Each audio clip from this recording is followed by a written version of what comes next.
हरिः ओम्। शुक्लाम्बरधरं विष्णुं शशिवर्णं चतुर्भुजं प्रसन्नवदनं ध्यायेत् सर्वविघ्नोपशान्तये। व्यासाय विष्णुरूपाय व्यासरूपाय विष्णवे नमो वै ब्रह्मनिधये वासिष्ठाय नमो नमः। నిన్నటి రోజుని మనం విష్ణు సహస్రనామ స్తోత్రానికి అర్థం చెప్పుకుంటూ ఉన్నాం. ఎప్పుడు ప్రతిరోజు మనం చెప్పుకున్నట్టే ఈరోజు నిన్న సంకర్షణమూర్తి గురించి చెప్పుకున్నాం. ఈవేళ వాసుదేవమూర్తిని గురించి చెప్పుకుందాం. ఆయన కూడా తెల్లని శరీర ఛాయతో ఉంటాడు. 4 భుజాలు కలిగి ఉంటాడు. కుడి చేతిలో గద శంఖను ధరిస్తాడు. ఎడమ చేతిలోనేమో పద్మము చక్రము ధరించి ఉంటాడు. తెల్లని స్ఫటిక వర్ణంతో ప్రకాశిస్తూ ఉంటాడు. అది వాసుదేవమూర్తి యొక్క స్వరూపం. ఆయనకు ఒక నమస్కారం చేసుకుంటూ మనం ఇప్పుడు విష్ణు సహస్ర నామాలలోకి వెళదాం. హరి ఓం. విశ్వం విష్ణుర్వషట్కారో భూతభవ్యభవత్ ప్రభుః భూతకృద్భూతభృద్భావో భూతాత్మా భూతభావనః భూతాత్మా పరమాత్మా చ ముక్తానాం పరమాగతిః అవ్యయ పురుషసాక్షి క్షేత్రజ్ఞోక్షర ఏవ చ యోగో యోగవిదాం నేత ప్రధాన పురుషేశ్వరః నారసింహ వపు శ్రీమాన్ కేశవ పురుషోత్తమః సర్వశివస్థాణుః భూతాతిర్నిధిరవ్యయః సంభవో భావనో భర్త ప్రభవ ప్రపురీశ్వరః స్వయం భూశంభురాదిత్య పుష్కరాక్షో మహాస్వనః అనాదినిధనో దాత విధాత ధాతురుత్తమః అప్రమేయో హృషీకేశ పద్మనాభో అమర ప్రభుః విశ్వకర్మా మనుస్త్వష్ట సవిష్టస్థవిరో ధ్రువః అగ్రాహ్య శాశ్వత కృష్ణో లోహితాక్ష ప్రతర్ధనః ప్రభూతత్రికకుబ్ధామా పవిత్రం మంగళం పరం ఈశాన ప్రాణద ప్రాణో జ్యేష్ఠశ్రేష్ఠ ప్రజాపతిః హిరణ్యగర్భో భూగర్భో మాధవో మధుసూదనః ఈశ్వరో విక్రమీ ధన్వీ మేధావి విక్రమక్రమః అనుత్తమో దురాదర్శః కృతజ్ఞకృతిరాత్మవాన్ సురేశశరణం శర్మా విశ్వరేతా ప్రజాభవః అహః సంవత్సరో వ్యాళః ప్రచయ సర్వదర్శనః ఈశ్వరో విక్రమీ ధన్వి మేధావి విక్రమః క్రమః అనుత్తమో దురాదర్శః కృతజ్ఞః కృతిరాత్మవాన్. ఇది మనకి 9వ శ్లోకం అండి. దీనికి ఇప్పుడు అర్థం మనం చెప్పుకుందాం.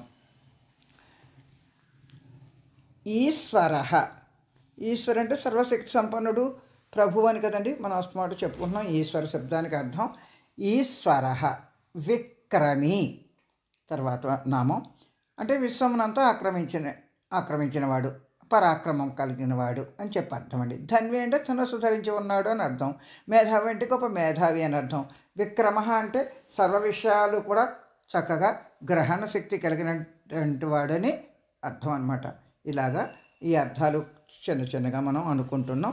దానికి వివరంగా ఒక్కొక్కటి చెప్పుకుందామండి. ఈశ్వరో విక్రమి ధన్వి మేధావి విక్రమ క్రమ అనుత్తమో దురాదర్శ కృతజ్ఞ కృతిరాత్మ. దీనికి ఇప్పుడు నేను చక్కగా వివరంగా మీకు ఒక్కొక్క నామానికి అర్థం చెప్తానండి. మీరు దాన్ని అర్థం చేసుకుని బాగా చదవడం వస్తే రేపటి నుంచి ఇంకా 10 శ్లోకాలు మానేసి మిగిలినవి చదువుతూ ఉంటాను. సమయం మనకి తక్కువగా అవుతుంది కూడా ఉండదు. ఈశ్వరో దీనికి చెప్పుకుందాం. అంటే సర్వశక్తి సంపన్నుడు అని చెప్తున్నాను కదండి. ఈశ్వర అంటే సర్వస్వతంత్రుడు అని, సమస్త భోగాలు ఆయన దగ్గరే ఉన్నాయని, సృష్టి నుండి కూడా దానికి అంటపడకుండా స్వేచ్ఛగా స్వతంత్రుడై ఉంటాడు. అంతా తన వశంలో ఉంచుకుంటాడు కనుక ఈశ్వరుడు అనమాట. ఈశ్వర అంటే పతంజలి యోగ సూత్రాల్లో కూడా సిద్ధులు ఉంటారు కదా. హిమాలయ పర్వతాల వాళ్ళు తపస్సులు చేసుకుంటూ ఉంటారు, చక్కగా సిద్ధి పొంది ఉంటారు. వాళ్ళకి సమస్తం తెలుస్తుంది. పరమాత్మ ఈ సృష్టి ఈ విశ్వం అని చెప్పి మనం ఏదైతే చెప్పుకుని వస్తున్నామో అదంతా ఆ సిద్ధులకు చక్కగా వస్తుంది అనమాట. వాళ్ళకి ముందు అష్టసిద్ధులు లభిస్తాయండి. వాళ్ళ తపశక్తి వాళ్ళ అష్టసిద్ధుల తర్వాత ఈ సృష్టిని తన వశంలోకి తీసుకునే శక్తి వస్తుందండి. దాన్ని ఈశత్వం అంటారండి. అలాగ వశిత్వం అంటే అదంతా వశం చేసుకుంటారనమాట ఆ సిద్ధులు కూడాను. అప్పుడు ఆ పరమాత్మతో సమానం అయిపోయిన లక్షణాలు కలుగుతాయి ఆ సిద్ధులకు కూడాను. సాక్షాత్ పరమాత్మే ఇంకా ఆయన విష్ణువు కన్నా వేరుగా ఉండడు అనమాట. కాబట్టి ఆత్మకు ఆ సమస్తాన్ని నిగ్రహించే శక్తి ఉంటుంది. అది ఆ ఆత్మకి సర్వాన్ని వశం చేసుకునే శక్తి ఏదైతే ఉందో అది ఈశత్వం. అది ఈ అణిమాది అష్టసిద్ధులు తర్వాత లభిస్తుందని చెప్పేసి అక్కడ చెప్పబడిందండి. కాబట్టి అట్టి సర్వాధికారాలు ఉన్నవాడు కనుక, సర్వం తన వశమునందు ఉంచుకున్నాడు కనుక ఇక్కడ ఈశ్వర అన్న నామంతో ఆయన పిలువబడుతున్నాడండి.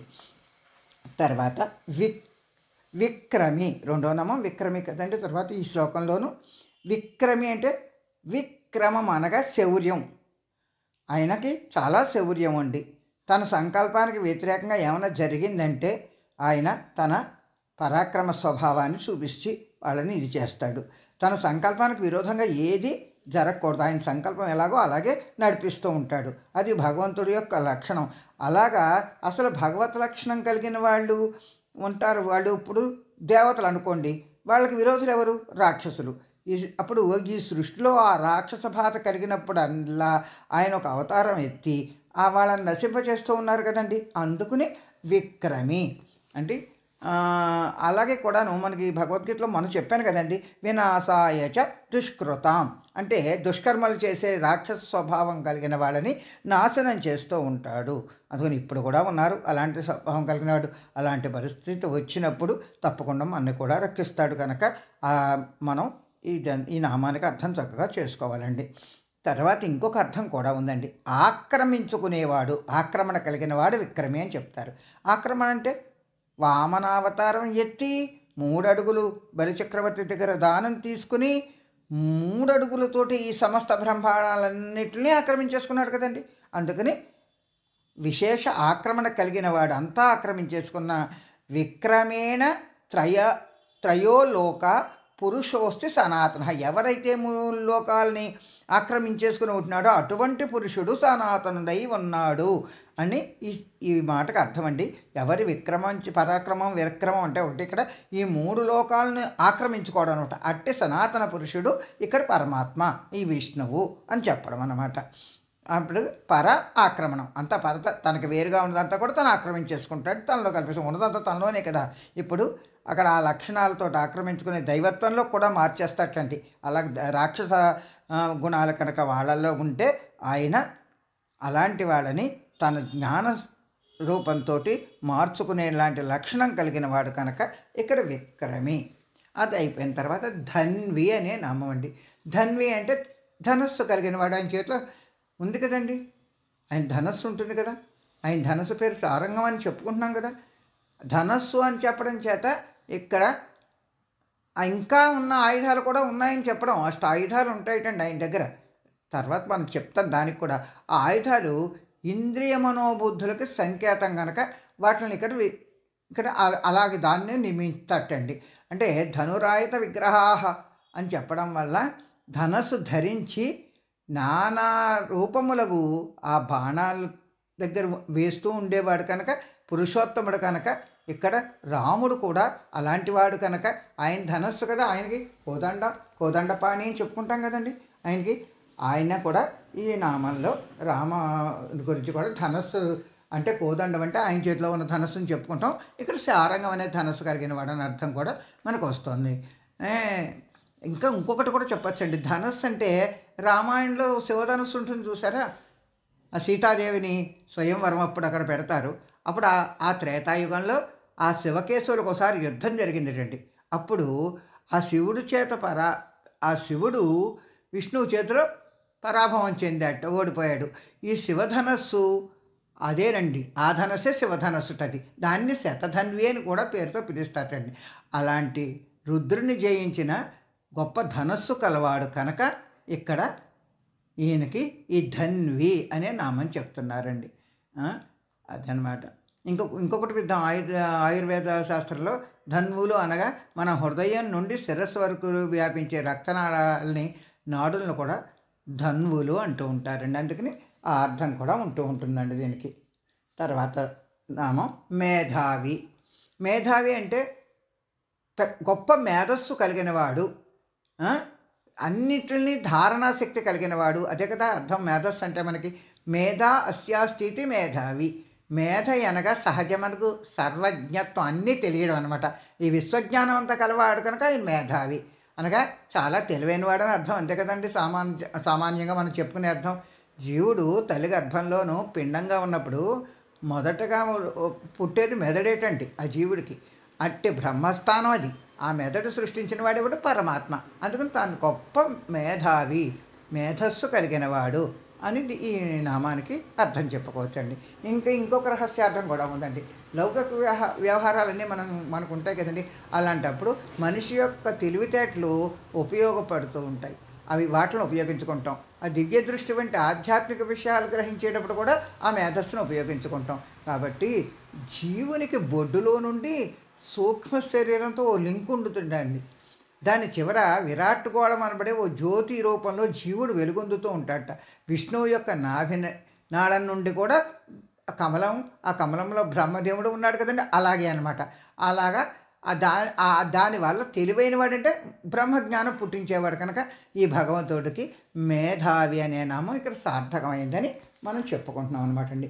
ఇంకా విక్రమ అంటే 3 లోకాలు ఆక్రమించిన వాడు అంటే లేక దాటినవాడు అని ఇందాకనే కదా మనం చెప్పుకుంటున్నాం. ఎక్కబట్టి ఆయనకేమో గరుడు అనే వాహనం కూడా ఉంది. ఆ వాయువేగంతో వెడుతుంది, అది దాని మీద వెళ్ళిపోతూ ఉంటాడు కనుక ఆ 3 లోకాలు ఆయన తిరిగి వచ్చేస్తూ ఉంటాడని కూడా మనం అర్థం చేసుకోవచ్చు. వినాక్రమ యస్య సహ విక్రమ. వి అంటే పక్షి అనే అర్థం ఉందిటండి.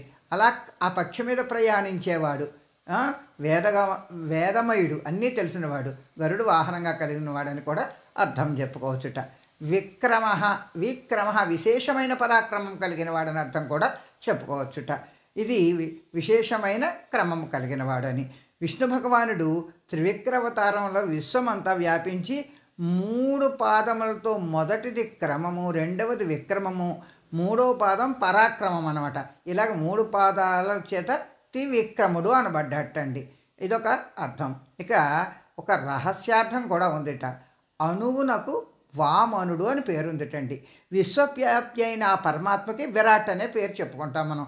సృష్టిలో పరమాణు రూపంలో ఉన్న భగవానుడు సత్వ రజ తమో గుణాలని 3 గుణాలు ఉన్నాయి కదండి.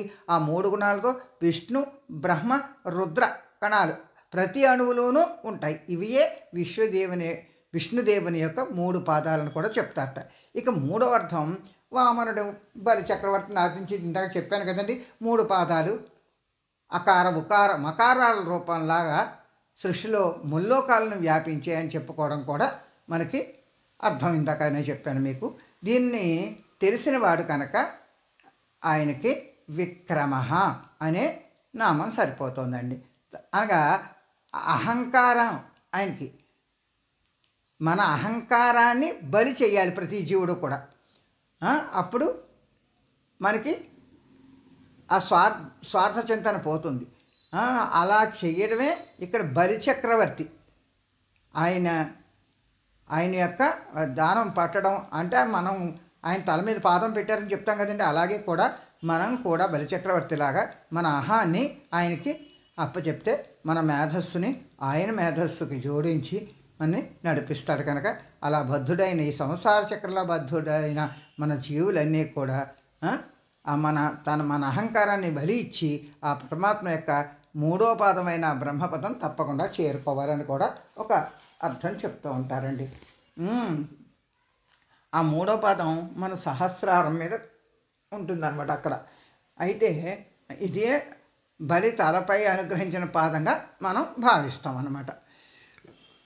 ఇంకా క్రమ అనే నామం తర్వాతి. క్రమ అంటే అంతా వ్యాపించాడు క్రమంగా కనుక క్రమం అంటే క్రమం తప్పకుండా అంటూ ఉంటాం. అంటే నీతి తప్పకుండా, ధర్మం తప్పకుండా నడవడం, అలాంటి స్వరూపం కలిగిన వాడు కనుక ధర్మము నీతి నియమాలే ఆయన స్వరూపం కనుక క్రమతే ఇది క్రమ. విశ్వమంతా వ్యాపించినప్పుడు ఆయన మహావిభూతులు అంతా వ్యాపించి ఉన్నాయని, అంతటా నిండి ఉన్నాడు ఆయన మనం తెలుసుకుంటాం కనుక ఆయనకి క్రమ అనే ఒక నామం. క్రమ అంటే ఇందాక చెప్పుకున్నాం కదండి, త్రివిక్రమ అవతారంలో క్రమమును 2వ పాదంతో వ్యాపించాడు అని చెప్పుకున్నాం కనుక ఈ నామంలో క్రమ అనేదానికి మనకు అర్థమవుతుందన్నమాట. ఆ తర్వాత నామం అనుత్తమ. అనుత్తమ, ఎవని కంటే ఇక ఉత్తమమైనది లేదో అట్టి పరమోత్తమైనది. యస్మాత్ పరం నా పరం అస్తి కించిత్ అని వేదవాక్యంలో ఉన్నట్టు అనుత్తమ స్వరూపుడైన, అందుకే ఉత్తమోత్తముడు అని చెప్పి మనకు అనుత్తమ నామం అండి. అనుత్తమ తనకంటే పరమైన వస్తువు ఏదీ లేనివాడని అర్థం కూడా ఉంది. మత్త పరతరన్యత్ కించిదస్తి ధనంజయ అని చెప్పాడు అని చెప్పేసి భగవద్గీత గురించి చెప్పుకున్నాం కదండి. నాకంటే వేరుగా ఏదీ లేదని భగవద్గీతలో చెప్పాడు కనుక ఆయనకంటే వేరే లేదు, అందుకనుక ఆయన ఉత్తముడు కనుక ఆయన అనుత్తమ. ఇంకా ఉత్తమమైనగా అన్నింటికంటే గొప్పది శ్రేష్టమైంది కదా అని మనం చెప్పుకుంటాం. అలా కూడా అనుత్తమ, ఇంకా దానికన్నా ఉత్తమమైనది ఏదీ లేదని అని, ఆ వస్తువు ఏదీ లేదు అంతకంటే ఆయనకన్నా వేరుగానే మనం తెలుసుకోవాలి. పరమోన్నతమైన స్థితి అనమాట. దీని పేరే ఉత్థాన పదం అంటారు. బ్రహ్మాండాల్లో మహోన్నతమైన స్థానం అని చెప్తారు దీన్నే. దానికంటే పై స్థానం ఏది లేదు అని మనం తెలుసుకోవాలి. ఇంకా ధ్రువుడు సంపాదించేటండి అటువంటి స్థానాన్ని. ఆ ధ్రువుని శిరస్సుపై ఉన్న స్థానాన్నే ఆ విష్ణు స్థానంగా చెప్తారు కనుక అది ఉత్తమమైన స్థానం కనుక అనుత్తమ అని చెప్పబడ్డాడు ఈ నామంలో అని చెప్తారండి. ఇది అర్థం. తర్వాత దురాదర్శ. దురాదర్శ దైత్యాదులచే ఎప్పుడు తను వీలు లేనివాడు ఆయన, మనం పొందడానికి శక్యం కానివాడు.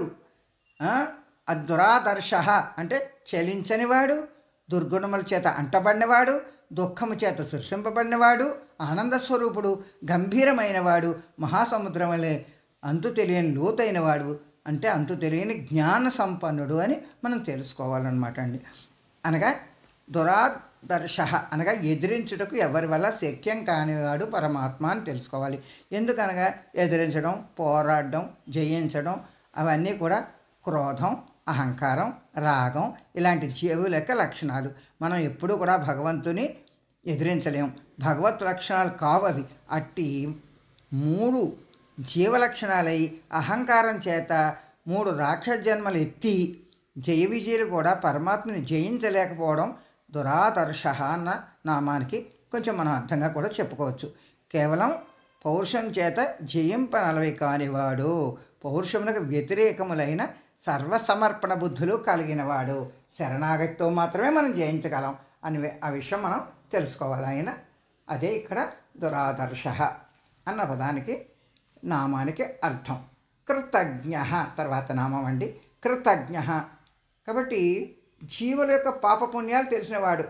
కృతజ్ఞ అంటే బాగా జ్ఞానం తెలిసినవాడు, జ్ఞానం తెలుసుకున్నవాడు కనుక తను చేస్తాడు. ప్రాణినాం పుణ్యాత్మకం కర్మ కృతం జానాతి ఇది కృతజ్ఞ. అంటే ప్రాణుల యొక్క పుణ్యం అపుణ్యం అంటే పాపం, ఆ కర్మల గురించి బాగా తెలిసినవాడు కనుక జానాతి అంటే తెలియడం, ఇది కృతజ్ఞ అని ఈ నామంలో చెప్పబడుతుందన్నమాట. ఇంకా అర్హనాత్ మోక్షం దదాతి ఇది కృతజ్ఞ.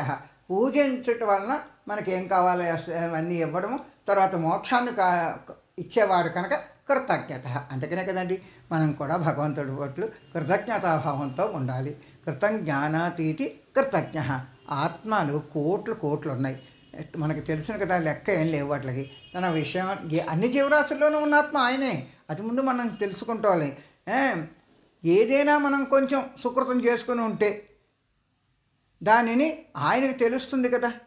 ఆ భావంతో మనకు మంచి ఇవ్వాలంటే మంచి ఇస్తాడు, చెడ్డ చేసుకుంటే చెడ్డ ఇస్తూ ఉంటాడు కదండి. అవే కదా పాప పుణ్యాలకి మనకు వచ్చే ఫలితం. కృతజ్ఞ అని పదం దానికి కూడా సరిపోతుందండి. ఇంకా కృతజ్ఞ ఆయన సర్వాంతర్యామి. అక్కడ ఉన్నాడు ఇక్కడున్నాడు లేదు, మన హృదయంలో అంతర్యామిగా ఉన్నాడు. అంతా సమస్త విశ్వం అంతా నిండి ఉన్నాడు, విశ్వానికి అతీతంగా కూడా ఉన్నాడని మనం చెప్పుకుంటున్నాం. సర్వభూతములు కృత్యాలు ఆయన బాగా తెలిసినవాడు. అంటే అన్ని భూతములు ఏమేం చేస్తున్నారు అన్న విషయాలు ఆయనకు బాగా తెలుసిన కనుక కృత ప్లస్ జ్ఞ తెలిసినవాడు, బాగా తెలిసినవాడని ఈ కృతజ్ఞకి నామానికి అర్థం. ఇక మనం చేసిన కర్మలు, ఆ కర్మల లక్ష్యములు తెలుసుకుని మనకు ఫలితాలను ఇస్తాడన్న సంగతి మనం బాగా తెలుసుకున్నాం. తర్వాత నామం కృతి. పురుష ప్రయత్నం కానీ కర్మ కానీ కలవాడు ఆయన. సర్వాత్మకుడు చేత ఆయన కృత్యమును కనబరుస్తూ ఉంటాడు మనకి. అంటే క్రియతే ఇది కృతి, ఏ పని అయితే చేస్తున్నాడో అది కృతి అనబడుతుంది. జీవులు చేసిన పుణ్యములను మనకు అనుగ్రహం ఇచ్చి సఫలీకృతం చేస్తాడు, అంటే ఫలితం ఇచ్చేలా చేసుకుంటూ ఉంటాడు. మన చేత చేయించి దానికి సక్రమమైన ఫలితం ఇవ్వగల సమర్థుడు కనుక కృతి అన్నట. కారణం పుణ్యకర్మాణం అంటే మనం ఏం చేసుకోవాలండి, జీవుల చేత పుణ్యకర్మలు చేయాలి. అలా చేయించేవాడు కూడా ఆయనే. కారణం పుణ్యకర్మాణం, మనం పుణ్యకర్మలు చేయడానికి కారణం ఆయనే. కాబట్టి ఆయనే తలుచుకుంటూ ఉంటే మన సన్మార్గంలో మంచి పనులు చేయడానికి మనని ప్రోత్సహిస్తూ ఉంటాడు, మనకి అనుకూలత కల్పిస్తూ ఉంటాడు అనమాట. కృతి, కృతము అనగా చేయబడిందని అర్థం అండి. కృత్ అంటే చేయడం అని చెప్పి ఇదివరకే చెప్పుకున్నాను నేను.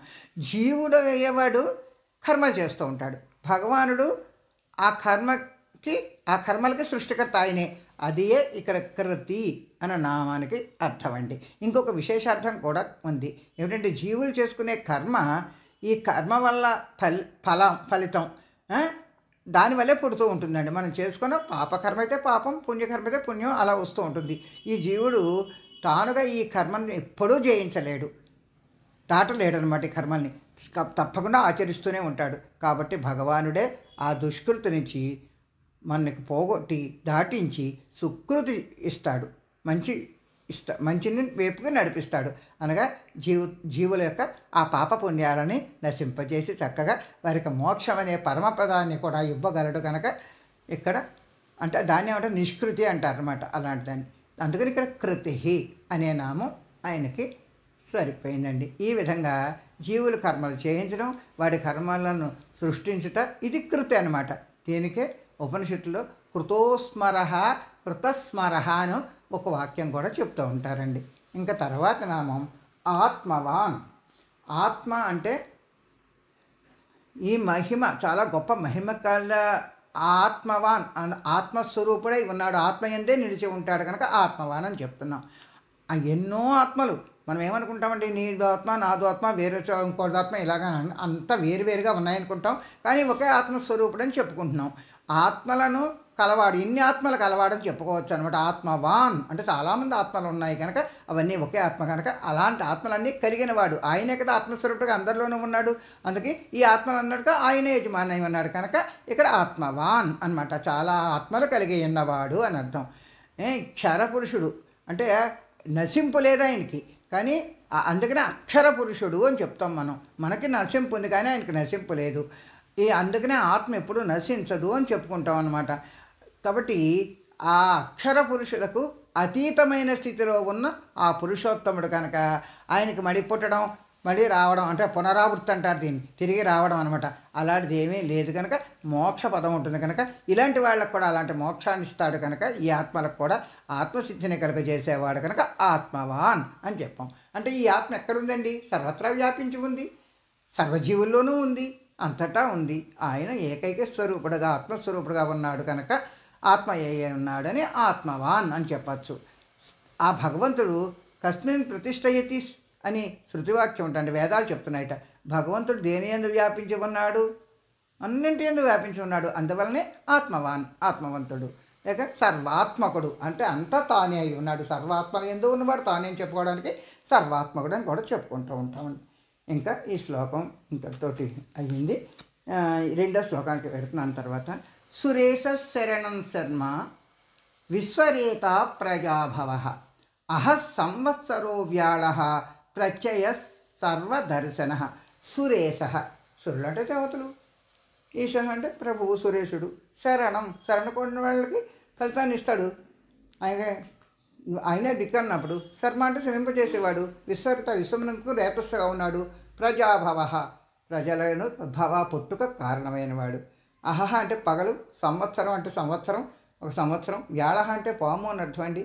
ప్రత్యయ అంటే ప్రత్యయ స్వరూపుడు. సర్వదర్శన సమస్తమును చూడగలిగిన వాడు అని ఈ శ్లోకానికి సింపుల్గా అర్థం చెప్పుకోవచ్చు. ఇప్పుడు వివరంగా చెప్తాను. సురేశ సురులు, దేవతలు, ప్రభువు, దేవతలకు ప్రభువు. ఇంకా ఈశ అంటే అనగా శుభ ఫలితాలను ఇచ్చేవాడు, మనకి మేలు చేసేవాడు కనుక సురేశ. సురేశ అంటే దేవతలకి నాథుడు అని చెప్పుకుంటున్నాం కదండి.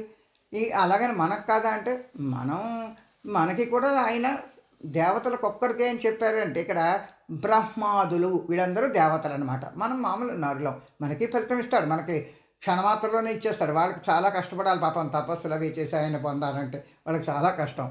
కానీ వాళ్ళకి కోరిన ఫలం ఇవ్వడానికి మనకైనా వాళ్ళకైనా ఆయన నిరీక్షిస్తూ ఉంటాడండి, ఎప్పుడు ఎదురు చూస్తూ ఉంటాడు. వీళ్ళకి ఎప్పుడు ఫలితాన్ని ఇచ్చేద్దామా, వీళ్ళు ఎప్పుడు నన్ను కాకేస్తారా అని అనుకుంటాడనమాట. ఇప్పుడు దేవతలు వారికి ఈశుడు కాబట్టి అక్కడ ఇప్పుడు దేవతలందరికీ ఇంద్రుడు కదా అంటే ఇంద్రుడు రాజు లాంటి వాడు మాత్రమే, ఇంద్రుడు రాజు. కానీ ఈయన ఈశుడు అంటే ప్రభువు, అందరికన్నా శ్రేష్ఠుడైన వాడు. కాబట్టి ఈశత్వం ఆయన ఒక్కడికే అనమాట. ఆ ఈశత్వ లక్ష్యం పరమాత్మకే కలుగుతుంది, కానీ ఎవరికీ ఉండదు. ఆయనే అందరికీ ఈశుడు. అది మనం తెలుసుకోవాలి. దేవతలందరికీ కూడా సర్వోత్తముడిగా అధిపతిగా ఉండి ఆ విష్ణుదేవుడే ఈ నామానికి సరే ఈశ అనడానికి సరిపోతుందన్నమాట. విష్ణు సర్వేషాం అధిపతి. ఈ విషయం మనం తెలుసుకోవాలన్నమాట. అదే ప్రమాణవచనం. తర్వాత నామం శరణం. శరణం ఎవరైతే శరణ కోరుతారో ఆ సమస్త ప్రాణులకి కూడా ఆయన శరణిస్తాడు, శరణ పొందిన వాళ్ళని రక్షిస్తాడు అనమాట. అది రక్షించే స్వభావం కనుక అయింది శరణం అనే నామం అండి. ఎవరు ఆర్తితో ఎవరు మనం పిలిస్తే వాళ్ళ దగ్గరికి వస్తాడు, వాళ్ళని రక్షిస్తాడు అనమాట. సమస్త ప్రాణులకు ఆయన నిరుపాధికమే ఉపాయంగా ఉన్నట్టండి. మోక్షం కోరుకునే వాళ్ళకి శరణమహం ప్రపద్యే అని అంటూ ఉంటాను చూడండి. లేకపోతే త్వమేవ శరణం మమ, నాకు నువ్వే దిక్కు. ఇలాగ మనం పూజలది అయ్యాక మనం చెప్పుకుంటూ ఉంటాం కదండి, అన్యథా శరణం నాస్తి త్వమేవ శరణం మమ. అలాగా మనం కోరుకుంటే ఆ పరమాత్మ ఖచ్చితంగా మనకి రక్షిస్తాడు అన్నది ఇది శరణం అనే నామానికి అర్థం అండి. భగవద్గీతలో ఏం చెప్పాడంటారండి, సర్వధర్మాన్ పరిత్యజ్య మామేకం శరణం వ్రజ. నన్ను ఒక్కనే శరణం వేడండి, అన్నీ వదిలేయండి సర్వధర్మాలు. మీరు అది ధర్మమా ఈ ధర్మమా ఏది ధర్మం అని ఆలోచన మీకు వద్దు. మామేకం శరణం వ్రజ. అక్కడ అర్జునుడికి ఒక్కడే కాదండి, మనకు కూడా ఇది చెప్పినట్టే. కాబట్టి అన్నిట్లకన్నా కూడా మనం యజ్ఞయాగాదులో దాన ధర్మాలు ఇవన్నీ చేయడం కాకుండా ఆ పరమాత్మని శరణ వేడుకోవడం తెలుసుకోవాలండి. అలా వెళ్ళిన వాళ్ళకి తప్పకుండా ఆయన అనుగ్రహాన్ని ప్రసాదిస్తాడు, మోక్షాన్ని కూడా ప్రసాదిస్తాడు. కనుక శరణం అనే నామం ఆయనకి సరిపోతుందండి. అలాగా ప్రసన్నులు, ఆయన పట్ల ప్రసన్నులైన వాళ్ళు తప్పకుండా ఆయన పొందగలరని అర్థం అనమాట. తప్పకుండా వాళ్ళని శరణ కోరుతారు. ఒక విషయం చిన్నగా మనకు చెప్పుకునే కథలో ఉంటుంది చూడండి. రావణాసురుడు తమ్ముడు విభీషణుడు ఉన్నాడు కదా, ఆయన రామాయణంలో రాముల వారి పక్కకు వచ్చి ఆయన్ని శరణ కోరాడు కదా, అప్పుడు ఆయన రక్షించలేదా? కాబట్టి మనం ఖచ్చితంగా శరణ కోరిన వాళ్ళని రక్షిస్తాడు అన్నది మనకి అక్కడ అర్థమైనట్టే ఈ నామానికి కూడా అర్థం తెలుసుకోవాలండి. ఇంకా ఇప్పుడు ప్రతి జీవుడు కూడా మనందరం కూడా మనలో ఉన్న జీవులమందరం కదా కూడా మనం చేస్తున్నామన్న భావనని వదిలిపెట్టాలి. తాను చేసిన కర్మలకు ఫలితం అనుభవించేసి ఆ తర్వాత ఆ భగవంతుడి సంకల్పంతో ఆయన ఎలాగైతే మనం శరణ వేడితే ఆయన మనకి ఫలితాన్ని ఇస్తాడో మనకు కూడా ఇక్కడ అన్నీ లభించి సుఖంగా ఉండి తర్వాత ముక్తిని పొందుతాము. అలాంటి ముక్తి ప్రదాత కనుక జీవులందరూ కూడా ఆయన్ని శరణ వేడితే మనం రక్షింపబడతాము అన్న విషయం కూడా ఈ శరణం అనే నామం ద్వారా మనం తెలుసుకోవాలండి. ఇంకా శర్మ అంటే ఆనంద స్వరూపం. శర్మ పరమ సుఖం, అది అలాంటి సుఖాన్ని ఇస్తాడు ఆయన మనకు కూడా, పరమానందాన్ని ఇస్తాడు. కనుక ఆనంద స్వరూపుడు. ఆనందో బ్రహ్మేతి అని చెప్పి ఉపనిషత్తుల్లో చెప్పారని చెప్తూ ఉంటారు ఒక్కొక్క వాక్యం మనకి. శరీరమును రక్షించేది శర్మ. వర్మ అంటే కవచం అని చెప్తూ ఉంటారు. ఇంకా మనస్సులోని ఈ సుఖాలు దుఃఖాలు అవన్నీ కూడా మనస్సును రక్షించేయడమే దానికి శర్మ అంటే శాంతి ఇవ్వడం అనమాట, ఆత్మశాంతిని ఇవ్వడం. ఈ జనన మరణాలనే దాని నుంచి ఈ జీవుణ్ణి శాశ్వతంగా విరమింపజేసి ఆ ప్రశాంతినిచ్చి తనలో కలుపుకుంటాడు చూడండి, అది ఆ స్థితి అనమాట. అదే శర్మ అనే శబ్దానికి అర్థం అనమాట ఈ శర్మకి. ఇంకా విశ్వరేత అంటే ప్రపంచానికి ఇది సృష్టికి కారణభూతుడు. తనను ఎవరైతే తెలుసుకుని ప్రేమిస్తున్నారో ధ్యానిస్తున్నారో భక్తిగా అలాంటి ప్రజలకు జ్ఞానేంద్రియాల్ని కర్మేంద్రియాల్ని కూడా ప్రసాదించి వాళ్ళని చక్కగా నడిపించి తర్వాత వాళ్ళకి ముక్తిని ప్రసాదిస్తూ ఉంటాడు కదా. అందుకని విశ్వరేత, సమస్త ప్రాణులు ఎవరి నుంచి పుట్టాయో ఆయన నుంచి పుట్టే కనుక ఆయన విశ్వరేత అయ్యాడు. ఇక్కడ ఆ జీవుని పిండం పుట్టాలంటే రేతస్సు అవసరం కదా. అలాగే ఆ పరమాత్మ యొక్క రేతస్సు ఈ సృష్టిలో ఉండి అదే బ్రహ్మాండం పుట్టించడానికి కారణమైన రేతస్సు ఆ విశ్వరేతస్సు కనుక విశ్వరేత అని చెప్పబడ్డాడు. ఇక్కడ మనకి భగవద్గీతలో మమ యోనిర్ మహద్బ్రహ్మ తస్మిన్ గర్భం దదామ్యహం అని చెప్పాడండి ఒక శ్లోకంలో. అనగా నాకు గర్భాశయం వంటి వాడు ఆ బ్రహ్మ, ఆ బ్రహ్మాండ గర్భమునకు ఆ విత్తనం వేసిన వాడిని నేనేను, అందుకని నేను అహం బీజప్రద పిత, నేనే బీజాన్ని వేశాను కనుక నేను మీకు తండ్రిని అని చెప్పాడండి ఆయన చక్కగా భగవద్గీతలో. ఇంకా బాగా భగవద్గీత చెప్పినప్పుడు చెప్పుకుందామండి, నాకు చెప్పాలని ఉంది. ఒక్కొక్క శ్లోకమైనా మెల్లిగా చెప్పుకుంటూ వస్తాను. ఇంకా నేను బీజమును అని చెప్పాడని చెప్తున్నాను కదండి. కాబట్టి ఆయన బీజం, ఆయన మనకు తండ్రి. అదే ఆ తెలుసుట వలన ఆ బ్రహ్మ పుట్టుక్కి మన పుట్టుకలకి కూడా ఆ విశ్వరేత అయ్యాడు కనుక ఈ నామానికి ఆ అర్థం సరిపోతుందండి. ప్రజాభవ, ప్రజాభవ ఎవరి నుండి అంటే ఈ ప్రజలందరూ భవ అంటే జన్మించారో అతడు ప్రజాభవుడు అని అర్థం అండి. ప్రజాభవ అంటే సమస్త ప్రజలను తానిచ్చిన జన్మలు కదా ఇవన్నీ కూడా ప్రతి జీవికి కూడా. కాబట్టి ఆయన వైపుకే మళ్ళీ తీసుకుంటాడు, పుట్టిస్తాడు. ఈ సంగతి కూడా మనకు గుర్తుంటూ ఉండాలి. ప్రజాభవ అంటే జీవులను సృష్టించేవాడు, పుట్టుకని ఇచ్చేవాడు, మనకు జన్మని ఇచ్చేవాడు. ఇలా ఎన్నైనా అర్థాలు మనం చెప్పుకోవచ్చు.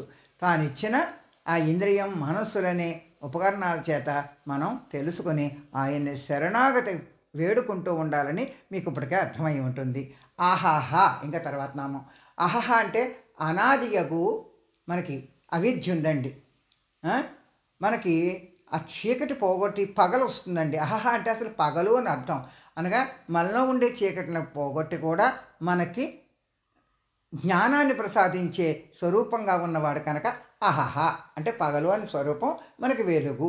మనకి చీకటిగా ఉన్నాం కనుక మన అవిద్యను పోగొట్టి అజ్ఞానాన్ని పోగొట్టి జ్ఞానాన్ని ప్రసాదించేవాడు కనుక అహహ నామం అక్కడ సరిపోతుందండి.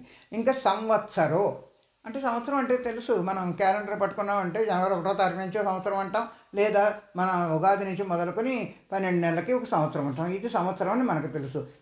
ఆ సంవత్సరంలో ఉండేవాడు ఆయన సంవసతీతి సంవత్సర. అది ఆయన అవిద్య నుంచి మేల్కొని ఆ భగవత్ జ్ఞానాన్ని మనకిచ్చి మోక్షాన్నిచ్చుటకు అంతా వ్యాపించి ఉన్నాడు కనుక సహా వసతీతి ఎక్కడైతే వసిస్తున్నాడో కాలపురుషుడుగా అది సంవత్సర అని చెప్పడం బట్టి సంవత్సర అని ఆయనకు ఒక నామంగా మనం ఇక్కడ చదువుకుంటున్నాం. దదామి బుద్ధియోగం తే మాం ఉపయాంతి తేని 10వ అధ్యాయంలో 10వ శ్లోకంలో చెప్పాడండి. విభూతి యోగంలో దేని వలన నన్ను శరణు పొందుతున్నారో అట్టి బుద్ధియోగం నేనే ఇస్తాను వాళ్ళకి అని ఇదివరకు ఒకసారి మీకు చెప్పాను, మళ్ళీ ఇంకోసారి గుర్తు చేస్తున్నాను. సంవత్సరం అంటే యజ్ఞం అని అర్థం కూడా ఉందండి. యజ్ఞ సంవత్సర యజ్ఞో వై విష్ణు అన్ని ప్రమాణ వాక్యాల చేత విష్ణువే కాలచక్ర స్వరూపుడని, ఈ కాలచక్రాన్ని ఆయనే తిప్పుతున్నాడని మనకు అర్థమవుతోంది. 12 మాసాలు రాశిచక్రం అంటాం. ఈ సంవత్సరానికి సంవత్సరాణి వా అపామాయతనం అని చెప్పేసి మంత్రపుష్పంలో కూడా చెప్తూ ఉంటామండి మనం, అది మీరు వింటూ ఉంటారు. అందువలన సంవత్సరం నక్షత్రాలు ఏ నారాయణుడు నుంచి ఏర్పడ్డాయో అట్టి పరతత్వం సంవత్సరం అని చెప్పబడతారు కనుక ఇక్కడ సంవత్సర నామం. పురుష సూక్తంలో వసంతో అస్య సీదాద్యం గ్రీష్మయుగ్మ శరతవి అని కూడా చెప్తూ ఉంటామండి. దానివల్ల యజ్ఞపురుషుడు ఈ సంవత్సర నామానికి పురుషుడని, వసంత మాసం ఆద్యమని, గ్రీష్మం సమిధలుగా వాడితే ఇలాగా ఆ యజ్ఞంలో శరత్తేమో ఆహుతి చేస్తున్న హవిస్సని అలా చెప్పుకొచ్చారండి. అందుకని ఆ పురుష సూక్తంలో ఇవన్నీ చెప్పారు. కాబట్టి కాలచక్రమగు ఆ విష్ణువు యొక్క రూపాన్ని ఈ సంవత్సర మండలంలో మనం చెప్పుకుంటున్నాం. నక్షత్రాని రూపం అని కూడా చెప్పారండి పురుష సూక్తంలో. కాబట్టి సంవత్సర అని విష్ణు భగవాన్ని వర్ణించడం వల్ల ఇక్కడ విష్ణు సహస్రనామాల్లో ఆహా సంవత్సర, రెండు నామాలు కలిపితే కదండి అని చెప్పడం వల్ల ఈ సంవత్సరమే విష్ణు స్వరూపంగా మరొక్కసారి మనకి రూఢి అయింది. కనుక సంవత్సరం అంతా ఉండేవాడు ఆ కాలరూపుడు అని మనకు అర్థమైందండి. తర్వాత నామం వ్యాళ. వ్యాళం అంటే పాము అండి, సర్పం. అంటే సర్పంలాగా పట్టుకుని వీలు కానివాడు అని ఒక అర్థం చెప్పుకోవచ్చు. వ్యాళాతీతి ఆ దత్తే ఇతి వాలహ, అభయం ఇచ్చి మన భయాలన్నీ పోగొట్టి రక్షిస్తున్నాడు కనుక అట్టి వారినందరినీ తన అధీనంలోకి తీసుకుంటున్నాడు కనుక కూడా ఇక్కడ వ్యాళహ అనే నామం చెప్పచ్చండి ఆయనకి. ఇంకా కాలం వలె, వ్యాళహ అంటే కాలం వలె, కంటికి కనపడ్డు, పట్టుకోవడానికి వీలవ్వడు, దొరకడు. అంటే కాలము పట్టుకోగలమా? మనం పట్టుకోలేం కదా. సర్వభూతాలకి ఆ మృత్యు రూపంలో గ్రహిస్తున్న కాలసర్ప రూపంగా ఉన్నవాడని కూడా మనం వ్యాళహ అని ఆయన గురించి చెప్పుకోవచ్చు. ఇంకొక అర్థం ఏమిటంటే సర్పం అనగా శేషం. సర్పము అంటే శేషభూతుడు, ఆ శేషపాంతమే ఉంటాడు. భగవానుడు ఈ జీవుల్లో శేషి అని కొంత చెప్తూ ఉంటారండి. ఆ న్యాయంగా మనలో వర్తిస్తూ ఉంటాడు ఆయన, శేషభూతుడు. శేషుడంటే తన పడగలతో ఆ భగవాన్ని కప్పి సేవ చేస్తూ రక్షణ ఇచ్చే విధంగా ఆ భగవంతుడు మనకి ఉన్నాడు అని చెప్పేసి మనం ఆయన మనకు ఆశ్రయం అవుతున్నాడు, రక్షణిస్తున్నాడు కనుక ఆయన శేషుడు అంటే వ్యాళహ అని చెప్పి కూడా అర్థం చెప్పుకోవచ్చు. ఇంకా వ్యాళహ అంటే సర్వరూపమైన దేవతలకు అమృతాన్ని పంచించే సమయాల్లో రాహు అనే అక్కడ సర్పరూపం మనకి అలాగే వచ్చిందని చెప్పుకుంటాం కదండి. ఆయన సుదర్శన చక్రంతో ఖండిస్తే రాహువు కేతువు ఏర్పడ్డారని మనకు తెలుసు కదా. గ్రహణాలు అవి ఇవి అని కూడా చెప్పుకుంటూ ఉంటాం కదా మనం. కాబట్టి అయినా కూడా అమృతత్వం అందించి ఆయన్ని ఒక స్థానం ఏర్పరిచాడు. కాబట్టి అక్కడ కూడా ఆయన కాబట్టి ఆ రాహువు మనకి జన్మ మరణాల గురించి తెలియజేస్తూ ఉంటాడండి. కనుక ఆ రూపంగా కూడా ఆయన చేశాడు కనుక ఇక్కడ వ్యాళహ అని చెప్పబడుతున్నాడు. ఇంకొక విషయం ఉందండి, మనకి షట్చక్రాలు ఉంటాయి, దానిపైన సహస్రారం అది ఉంటుంది అని 6 చక్రాల గురించి చెప్పుకుంటూ ఉంటాం. మూలాధారం అని చెప్పి మనకి ముడ్డిపూస దగ్గర కింద ఉంటుందని, అక్కడ కుండలిని శక్తి దాగి ఉంటుందని, దానివల్లే మనకి శరీరం అంతా నడుస్తూ ఉంటుందని, ఆ శక్తి అక్కడ దాగి ఉంటుందని చెప్తూ ఉంటారండి. అది సిద్ధులు మోక్షం కోసం దాన్ని వాడుకుంటూ ఉంటారు. అక్కడ ఈ వ్యాళహ అన్న రూపంలోనే పాములా చుట్టుకుని ఉంటుంది ఆ శక్తి. అది ఆ యోగులు చేసే తపశ్శక్తి వల్ల మెల్లిమెల్లిగా సహస్రారానికి చేరుకుంటుందన్నమాట. అది కూడా ఒక అర్థం చెప్పుకోవచ్చండి. అందుకని వ్యాళహ స్వరూపుడైనని. ఇంకొక అర్థం కూడా ఉందండి. క్షీరసాగర మథనం చేసినప్పుడు వాసుక అనే సర్పాన్ని ఆ మందర పర్వతాన్ని కవ్వంగాను దీన్ని తాడుగాను చేసి పాలకడ్డలు చిలుకారు అని చెప్పుకుంటాం కదండి. ఆ సముద్ర మదనానికి కారణమైన వాడు కనుక ఇక్కడ మన శరీరంలో కూడా కుండలిని శక్తి చేత మదనం జరుగుతోంది కనుక అంతర్మదనం అంటారు దీన్ని. సాధకుల్లో ఆ విషాన్ని మాలిన్యాలన్నీ కూడా బయటకు పెట్టేసి అమృతత్వాన్ని ప్రసాదిస్తాడు. దానికి వాసుక వంటి వాడు అక్కడ మందర పర్వతానికి కట్టిన తాడు లాంటి వాడు ఇక్కడ మన శరీరంలో మూలాధారంలో ఉన్న ఆ వ్యాళహ అనే నామం కూడా చెప్పవచ్చండి.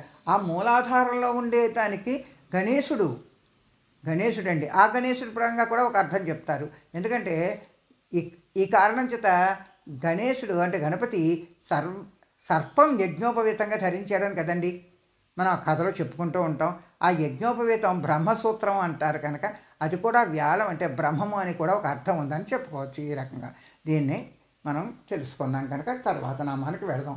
ప్రత్యయ అంటే ప్రజ్ఞాన స్వరూపుడు అని అర్థం అండి. ప్రత్యయ అంటే విశ్వసింపచేయవాడు. ప్రత్యయ ఇది ప్రత్యయ, ప్రత్యయతి ఇది ప్రత్యయ.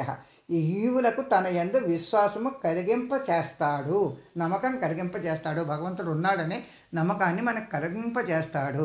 అంటే ప్రత్యయం అనగా నమ్మకం అనమాట. ఇక్కడ మీకు అర్థమవుతుంది కదా. ఇప్పుడు జీవుడికి మనకి చివరి పరిస్థితి ఏం చేస్తామండి, ఇంక మన వల్ల కావద్దనుకున్నప్పుడు శరణాగతి నువ్వే నాయనా, మాకు నువ్వే దిక్కు, మమ్మల్ని కాపాడని ఏడ్చేస్తాం. ఆ అవకాశం భగవంతుడే ఇస్తున్నాడు, ఆయనే. అందుకనే ఇందాక చెప్పినట్టు సర్వధర్మాన్ పరిత్యజ్య మామేకం శరణవ్రజ అన్నాడు అనమాట. అర్థమవుతుందా? నన్ను శరణ వేడని ఆయనే చెప్పాడు కనుక ఇక్కడ సమస్త శాస్త్రాలు ధర్మాలు విడిచిపెట్టి ఆయన శరణ పొందిన వాడిని వీడువాడు. అందుకని అటువంటి స్వభావం కలిగిన వాడు అవ్వడం చేత ఇక్కడ అందుకే మన నమ్మకం మనకి చివరి ఆశ కనుక ఆయన ప్రత్యయ స్వరూపుడైన ఆయన్ని శరణ వేడుతున్నాం. సర్వదర్శన అంటే సర్వాణి ధర్మన సర్వధర్మములు ఆయన చూడగలిగిన వాడు, చూసినవాడు. కాబట్టి ఇక్కడ సర్వాణి దర్శనాత్మకాని, ఇక్కడ సర్వ దర్శన అన్నారు కదండి. ఆయన సర్వ దర్శనము కలిగిన వాడు.